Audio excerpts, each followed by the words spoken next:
રાજ્યમાં ગંભીર માર્ગ અકસ્માતની ઘટનાઓ સર્જાય ત્યારે ઈજાગ્રસ્તોને સમયસર સારવાર મળી રહે અને વધુ જાનહાનિ અટકાવી શકાય એ મુખ્ય હેતુ સાથે ગુજરાત પોલીસે અદ્યતન અભિરક્ષક વ્હીકલ ખરીદ્યા છે.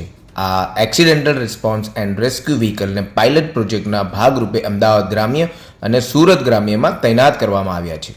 ગૃહ રાજ્યમંત્રી હર્ષ સંઘવીના દિશા દર્શન હેઠળ આ સ્પેશિયલ પર્પઝ વ્હીકલને ખરીદવા માટે બજેટ મંજૂરી આપવામાં આવી હતી.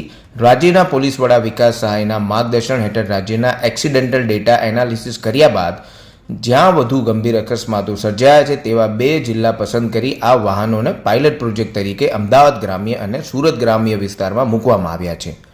અભિરક્ષક વ્હીકલની ખાસિયતની વાત કરીએ તો આ ગાડીઓમાં night vision goggles, public analysis system, traffic control light, blinkers અને ડ્રોન ઓપરેટર્સ માટેના ચેમ્બર્સ જેવી અન્ય સુવિધાઓ પણ અભિરક્ષકમાં ઉપલબ્ધ છે. આ વાહનોની બોડી તેમજ એન્ટ્રી એક્ઝિટ ડિઝાઇન પણ ફાયરપ્રૂફ અને હુમલારોધક છે, જે ખાસ કરીને ભીડવાળા અને સંવેદનશીલ પરિસ્થિતિઓમાં સુરક્ષિત કામગીરી માટે ઉપયોગી છે.